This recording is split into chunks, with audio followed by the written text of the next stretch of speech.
box. We need models thinking outside the box. Always changing, thinking outside the box. My challenge, thinking outside the box. One step ahead, thinking outside the box. Keep on rolling, thinking. Hola amigos, ¿cómo están ustedes? Yo bien afortunadamente, ya saliendo de todos los líos que tenía ahí con el resfrío y eso.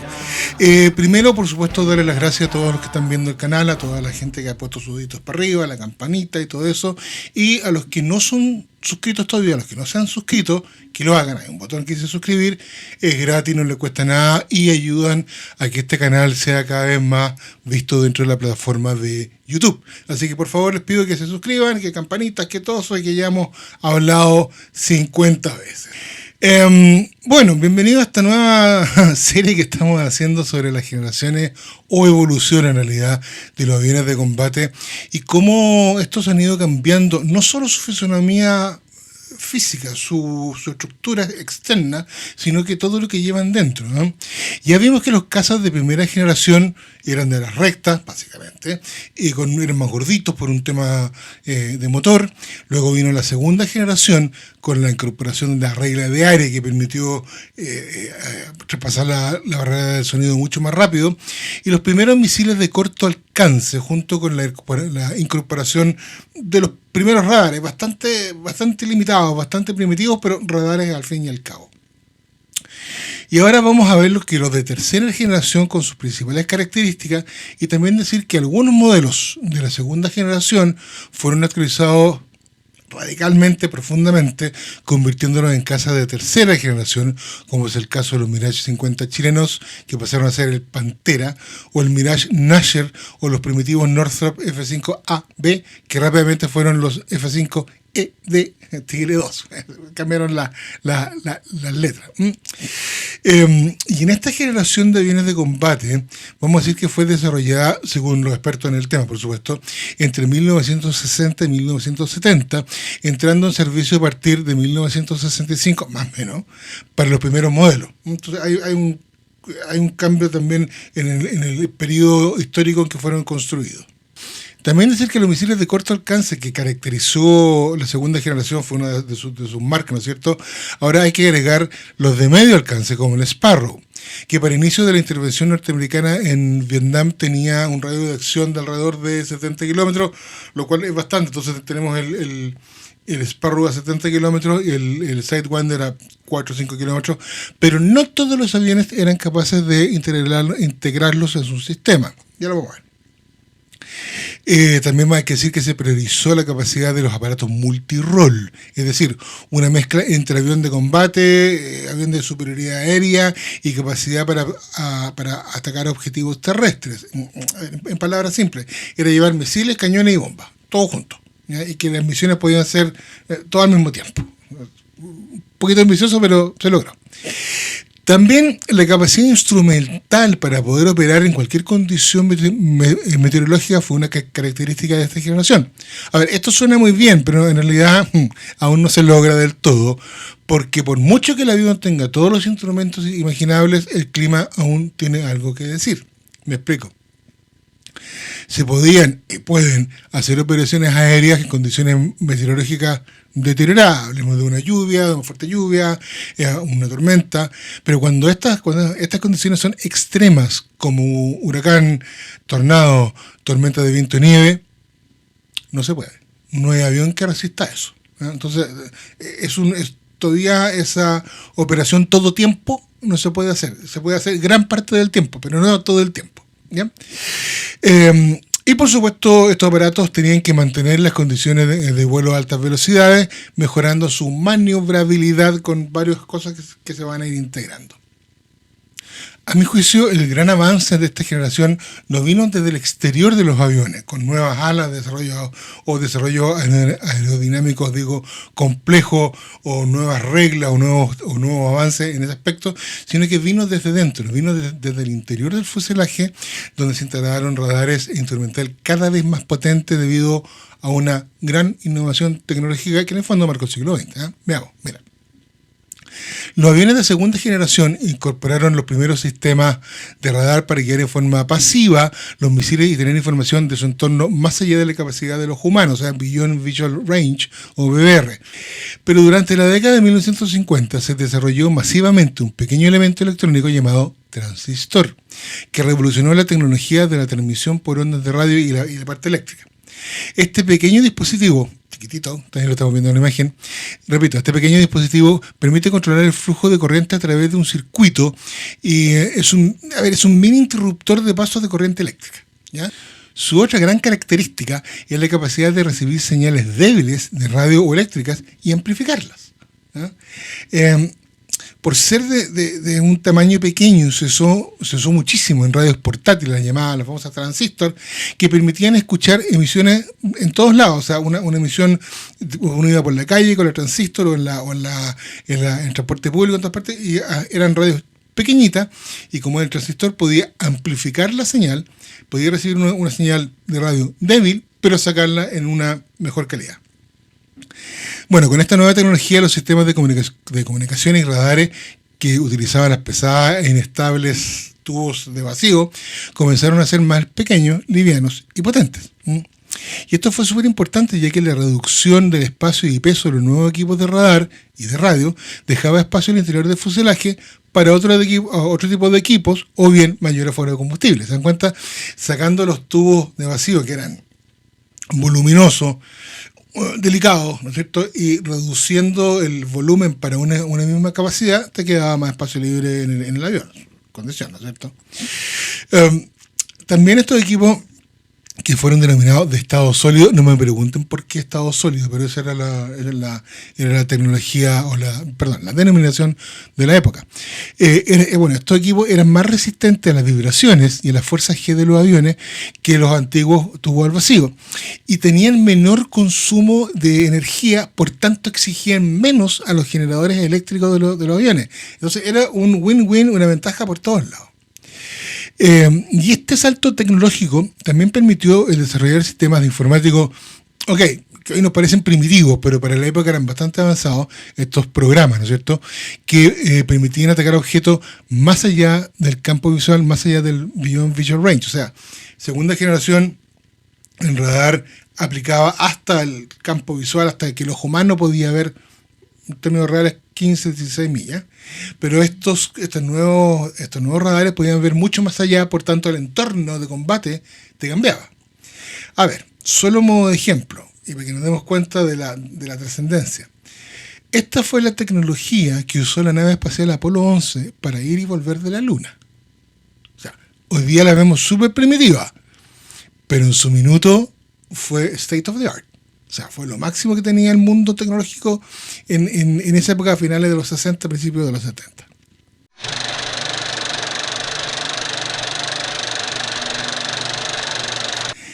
Vamos a pasar a otra área que tiene que ver un poco con la denominación de los aviones. En 1962, el Departamento de Defensa de Estados Unidos decidió normalizar y estandarizar la designación de los aviones militares fabricados en ese país, tanto para la Armada como para la Fuerza Aérea. En realidad había cierto desorden, cierto despelote. Todo esto porque la Fuerza Aérea tenía las famosas Century Series, el F-101, 102, 103, 104 y el F-106, y la Armada utilizaba otra nomenclatura absolutamente distinta, como por ejemplo el Grumman F-9 Panther o el Grumman F-9 Cougar, que eran aviones completamente distintos.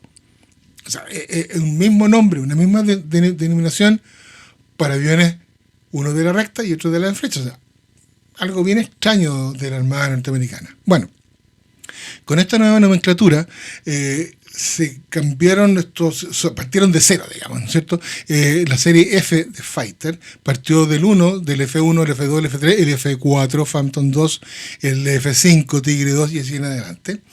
Y fue la misma designación para la Fuerza Aérea, para la Armada y para el Cuerpo de Marines. Y de esta manera surgen los aviones A, obviamente de ataque, como el Douglas A4 Skyhawk de amplísimo uso en la Armada del mundo, incluso en la Armada Argentina, como también del irreemplazable, medio feíto, pero irreemplazable A-10 Thunderbolt II, un avión que fue construido en torno a un cañón Gatling multitubo de 30 milímetros y que además puede llevar 7.300 kilos de armamento en 11 puntos de anclaje. Es un avión extraordinario. Así, no ha sido superado hasta el día de hoy. Está medio viejito, está medio complicado, pero es un avión muy, muy bueno. Luego está la serie B, adivinen, bombardero, como el Rockwell B-1 Lancer o el Northrop B-2 Spirit. Ahora bien, sí, existe el B-52, que tiene la designación antigua, ya que entró en servicio en 1955, o sea, la de años que lleva el B-52 en servicio es importante. Creo que de hecho hay un estudio que ya lo están volando los nietos de los primeros pilotos de B-52, para que se den una idea. Bueno, después tenemos la C para carga, la H para helicóptero, la K de querosén para aviones cisterna, etcétera, etcétera, etcétera. Así que hay un cambio a partir de 1962 de esta nueva denominación para los aviones de todo tipo fabricados en Estados Unidos.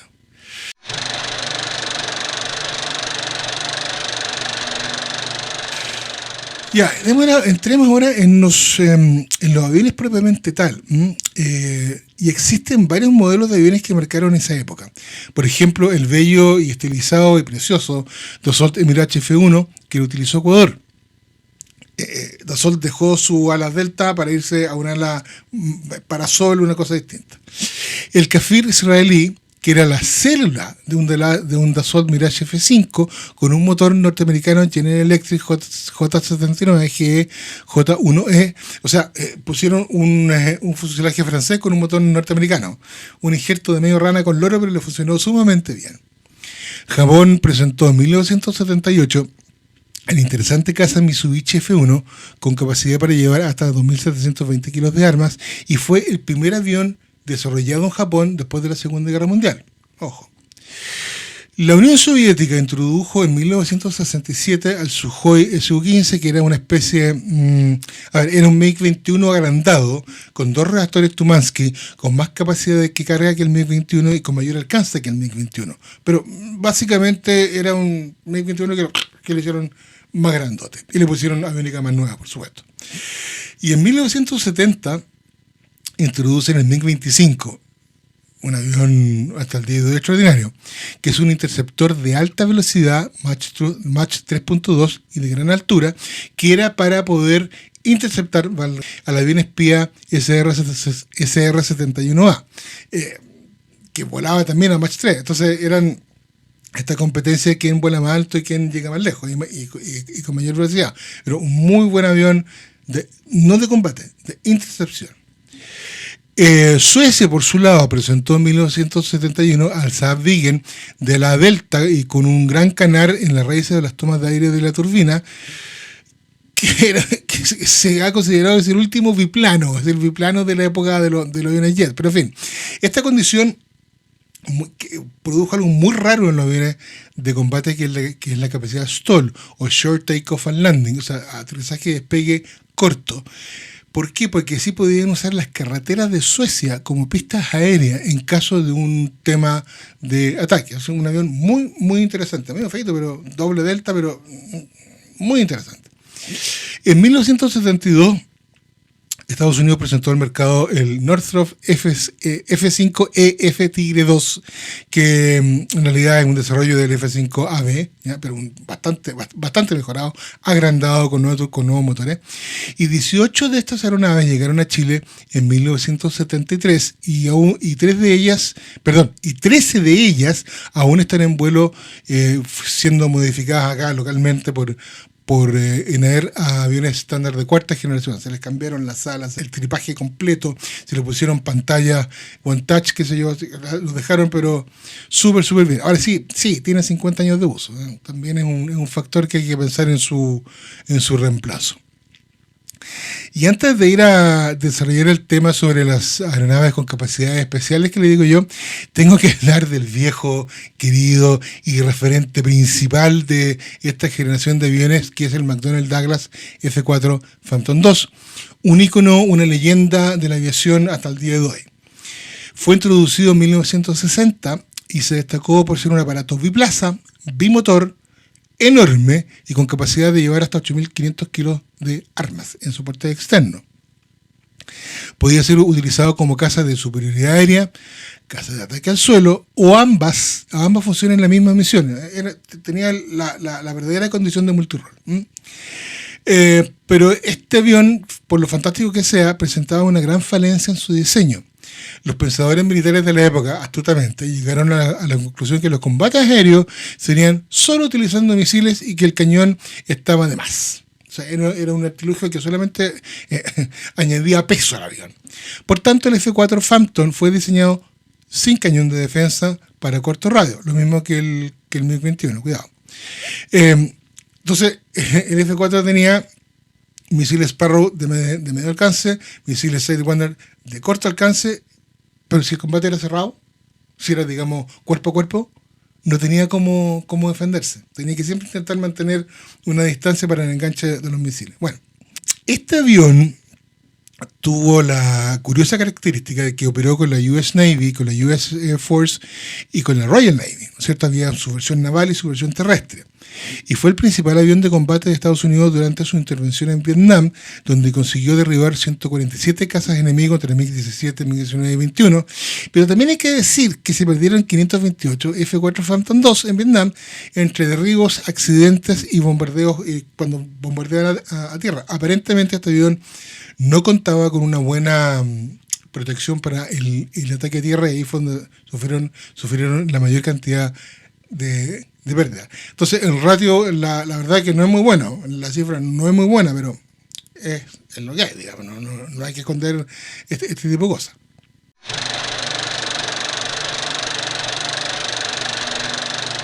Vamos a entrar ahora con los aviones que con características especiales. Una de las innovaciones que se dan en esta era, en este tipo de aviones, fue el desarrollo de alas de geometría variable. Es decir, se pueden mover las alas para adelante o para atrás, estando en vuelo, cambiando así las prestaciones del avión. Una cosa bastante ingeniosa desarrollada por los alemanes en la Segunda Guerra Mundial. Por ejemplo, con las alas completamente extendidas se obtiene una mayor superficie de sustentación a bajas velocidades, por tanto hace más fácil el despegue y el aterrizaje y consume menos energía por lo demás. Una vez en vuelo, estas alas se echan para atrás, si usted quiere, se aumenta la flecha, disminuyendo de esta manera el arrastre o resistencia, ¿no es cierto? Y permite que el avión pueda volar más rápido con menor consumo de combustible, o sea, más fácilmente gastando menos que antes. Los modelos más destacados de esta serie y de esta época fueron el norteamericano General Dynamics F-111 Aardvark, que no sé por qué tienen la nomenclatura antigua F-111, y ya que fue introducido en 1967. Debería de haber ingresado con otro nombre, pero bueno, no voy a discutir el tema. Y este fue el primer avión que entró en servicio operativo con alas de geometría variable. Luego los soviéticos presentaron en 1969 el MiG-23. A ver, un complicado caza de superioridad aérea. Esto porque el piloto quedaba muy metido debajo del fuselaje, muy enterrado, y las alas y las toberas le impedían tener buena visión hacia el exterior, y para un piloto de caza la visión hacia el exterior es mandatoria, ¿se fija? Entonces era un avión, además, un avión complicado. Luego en 1970 se introdujo el Sukhoi Su-17 Fighter, un robusto cazabombardero con una capacidad de 4.000 kilos de armamento exterior, y que en 1977 llegaron 36 de estas aeronaves a la Fuerza Aérea del Perú, llegando a operar luego 55, o sea, recibieron una segunda partida de 19. Excelente avión de básicamente ataque al suelo. Las alas de geometría variable presentaban la ventaja ya dicha, o sea, mayor maniobrabilidad a baja velocidad, gran velocidad porque tenían menos arrastre, qué sé yo, pero la verdad que tenían varios inconvenientes, varios costos asociados, si ustedes quieren. El primero era que el mecanismo para mover las alas era voluminoso, pesado, y por tanto el combustible que se ahorraban por mejor prestación a alta velocidad se gastaba por mayor peso. costo-beneficio que no sé qué tanto se justificaba. El segundo problema, y derivado prácticamente del mismo primero, era que el mecanismo de mover la sala había que darle mantención, que era una mantención compleja y por tanto más costosa. ¿Ya? Bueno, así que ahí hay un activo pasivo, digamos, en torno a la ventaja o desventaja del uso de los aviones con alas de geometría variable. Y por último, un avión muy curioso. Los británicos presentaron un cazabombardero que no ha sido igualado hasta el día de hoy. Me refiero al British Aerospace Harrier y la variante Sea Harrier. Este es el único avión operacional de despegue y aterrizaje vertical, capaz de operar desde espacios muy reducidos, como por ejemplo un cuarto cancha de fútbol. De ahí puede despegar y puede llegar. El despegue vertical se logra gracias a que las toberas, que son 4, 2 por cada lado, de escape de gases del motor turbofan Rolls-Royce Pegasus, son orientables, es decir, se mueven 90 grados, o todo abajo o todo atrás. ¿tá? Entonces, para el vuelo vertical, estas toberas están alineadas hacia abajo con el eje, valga la redundancia, vertical del avión, apuntan, como digo, hacia abajo, y hace que el avión se levante. Cuando van al vuelo horizontal, las mueven para atrás, ¿no es cierto?, 90 grados, y quedan alineadas por el eje longitudinal apuntando hacia la cola para el empuje. Es lo que se le llama, o lo que se ha denominado, el empuje vectorial. El Sea Harrier es el mismo aparato, pero optimizado para las operaciones navales. O sea, básicamente son primos hermanos el Harrier con el Sea Harrier. Vimos entrar en acción a este avión durante el conflicto de Malvinas de 1982, donde derribó 20 aviones argentinos en combates aire-aire, bien digo, sin la pérdida de ningún Harrier por derribo. Sí se perdieron 4, 3 por derribos desde tierra, por misiles tierra-aire, ¿no es cierto? Y 1 por un accidente que se produjo. Así que en esta generación vemos aviones pesados, grandes como el Phantom, ¿no es cierto?, capaces de llevar una gran carga de bombas. Vemos estos aviones de geometría variable y vemos el Harrier, despegue y aterrizaje vertical. Entonces tenemos estos 3 iconos, ¿no es cierto?, de los años 60, 70 y parte de los 80 que marcaron los aviones de tercera generación. Eso, amigos míos, que estén muy bien. Chao, chao, cuídense mucho. Come on, wake up, thinking outside the box. Really matters, thinking outside the box. Always changing, thinking outside the box. Pensando fuera